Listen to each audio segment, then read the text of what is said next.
Parashat Nassau, Tafshin Pédalet, deuxième partie.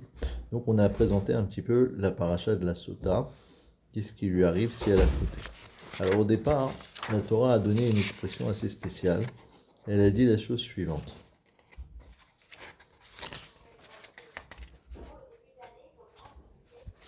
Il y a marqué,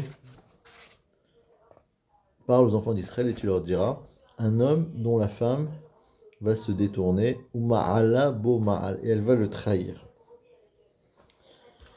Alors, Rachid explique qu'est-ce que ça veut dire cette expression ish, ish, un homme, un homme.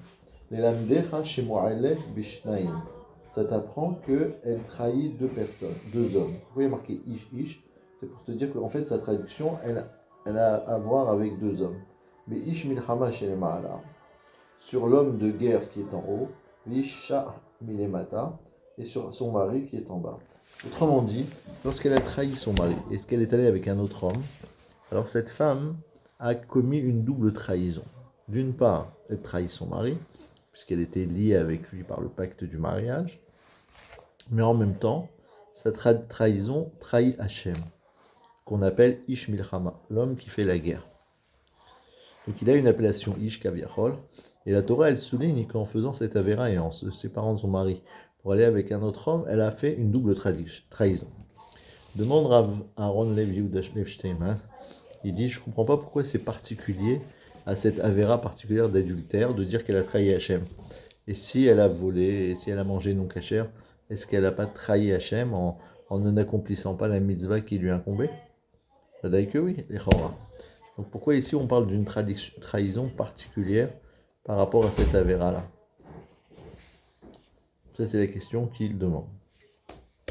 Ensuite Rachid dit, Kitiste ishto, Shanu Rabotenu, En amenafim noafim, Achishkenes baem shtut. Les gens qui font l'adultère ne le font que s'il y a un souffle de folie qui rentre, un vent de folie qui rentre en eux. Dictif kitiste. Shte c'est milachon shtut. Et il ramène un autre verset qui dit Noef isha haser lev. Concernant le mari, enfin l'homme qui va avec elle, il y a marqué un homme qui va avec une femme mariée, alors c'est haser lev. Marqué dans Michelet, Perek Vav, la Medbet, c'est comme si il lui manque du cœur, il lui manque de l'intelligence. Pshoto Shen Mikra, Kitiste, Tat Medarke Atzniut. Maintenant, selon le sens littéral, Kitiste, c'est pas Milachon Shtut, mais Milachon se détourner. Elle se détourne du chemin de la pudeur. Vete Hachet Be'anav, et elle devient suspecte à ses yeux de son mari. Kemoshe Shata Me'alav. Comme on voit un passou qui veut dire détourne-toi de lui vers avoir passe.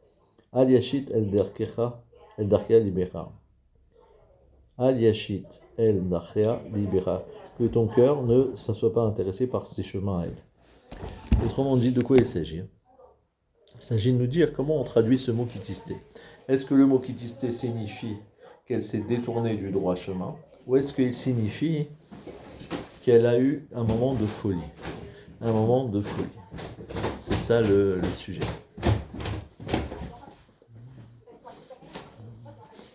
Donc on pourrait dire qu'effectivement les deux explications, les deux commentaires, ils vont en rapport avec les deux choses qu'a dit Rachi avant. Si on dit qu'elle s'est détournée de son mari, alors ça c'est par rapport à Ish, c'est son mari, et la traduction de Tishté, ça veut dire elle va se détourner. Et si on traduit elle va avoir un vent de folie, c'est pas par rapport à son mari, c'est par rapport au sérieux qu'elle devait avoir, au sérieux qu'elle devait garder par rapport à la mitzvah. Par rapport à son mari, elle s'est détournée du chemin de la tzniut. Et par rapport à Hachem, elle a agi avec folie, avec inconstance. Et pareil, le monsieur qui est allé avec elle, il a agi avec inconstance. Qu'est-ce que la Torah elle a voulu nous apprendre ici pour répondre aussi à la première question qu'on a demandé tout à l'heure, en insistant sur ce vent de folie, de détournement, et qu'elle a trahi son mari et en même temps Hachem. La Torah a voulu nous dire que dans la relation qui lie un homme à sa femme, il y a une dimension de kiddush, il y a une dimension de sainteté. Comme un homme dit au moment de se marier, Areat mikudeshet li tabazo, tu m'es sanctifié. Le mariage, c'est pas simplement une confiance mutuelle entre le mari et la femme qui doivent se doivent d'être fidèles l'un à l'autre, mais c'est en même temps une relation où Kaviachol, ils associent la Shrina avec eux. Comme on a dit, Ish veisha shezachu, Shrina benehem. Un homme et une femme qui sont méritants, alors il y a la présence divine qui est parmi eux. Parce que dans le mot Ish, il y a le Yud, dans le mot Isha, il y a le He, et les deux lettres qui restent, c'est seulement Aleph et Shin, qui veulent dire feu, le feu. Pour nous dire que si la Shrina est parmi eux, s'ils sont méritants, alors effectivement, il y a le Yud et le He qui sont avec eux, et s'ils se détournent de ce Yud et de ce He, alors il y a le Esh, le feu qui les brûle. De quel feu s'agit-il? Du feu des appétits immoraux. Ça veut dire, elle peut regarder qu'est-ce qui se passe ailleurs, lui, il peut regarder qu'est-ce qui se passe ailleurs. Le feu de la tahava, de l'envie de fauter, l'amène à regarder ailleurs que chez sa femme. Ici, la Torah elle a voulu insister en disant un homme, pour nous dire que, attention, cette femme, elle n'est pas simplement en train de trahir son mari, mais qu'Aviachol, elle est en train de faire ce qu'on appelle Me'aïla. Qu'est-ce que c'est Me'aïla? Me'aïla, c'est une dimension dans la Torah, lorsqu'on parle d'un gezel, d'un acte de vol. Mais quand il s'agit d'un vol simple, de voler quelqu'un, on appelle ça gezel. Lorsqu'il s'agit de voler quelque chose qui est saint, qui est kodesh, on appelle ça me'aïla. Par exemple, si on a un animal qui doit être apporté en sacrifice, et cet animal, il a une sainteté, on n'a pas le droit de l'utiliser pour ses propres utilités, ses propres besoins. Si quelqu'un il va labourer avec une vache qui devait être offerte en korban, il a fait ce qu'on appelle me'aïla, c'est-à-dire gezel ekdesh. Ça veut dire qu'il a volé de la sainteté de cet animal. Ici aussi, cette femme, elle a un mariage, elle a une relation avec son mari. Si elle s'en détourne, c'est une sorte de vol. Elle a pris une permission, elle a pris quelque chose qui n'était pas à elle. Elle a pris un homme qui ne lui était pas réservé. Et l'homme l'a pris à elle alors qu'il n'était pas à elle. Donc ils ont volé quelque chose, une part de relationnel qui n'était pas le leur. Mais puisque la vraie relation est une relation qui les lie à Akadosh Baruch Hu, aussi bien l'homme que la femme.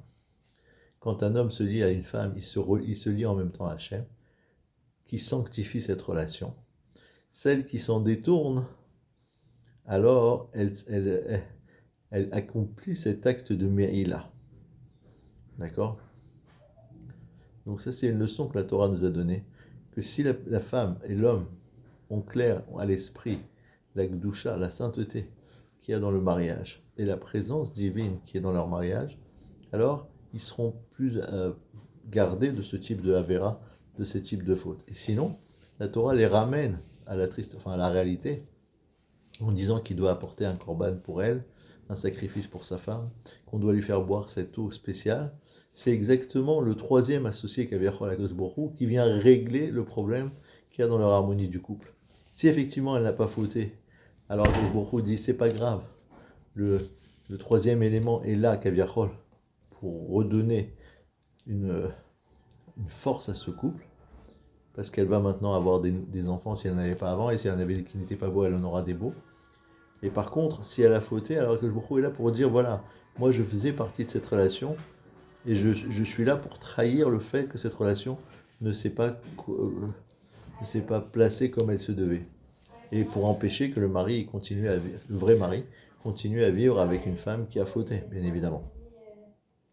Ça, c'est la dimension de Ish Ish Kitiste Ishto, et avec toute la paracha que la Torah l'a donnée. Que l'homme, il doit faire attention à garder cette paracha, que si Chazvé Shalom c'est arrivé dans sa famille et qu'il a averti sa femme et qu'elle s'est isolée avec quelqu'un, il doit l'amener au Beth Amikdash parce que sinon, de toute façon, il ne veut plus continuer à vivre avec elle depuis qu'elle s'est isolée avec cet homme-là. Et on sait qu'elle s'est isolée, donc elle a un statut de femme sota, même si on n'est pas sûr qu'elle a fait la vera, elle lui est déjà interdite. Et cette procédure est là pour clarifier la situation, soit lui permettre de continuer avec elle, soit devoir se séparer. Mais retenons cette notion importante de ish ish kitiste ishto, que pour nous dire qu'elle est mu'ayled bishnaim, beish milchama, beish ilmata. Shabbat shalom.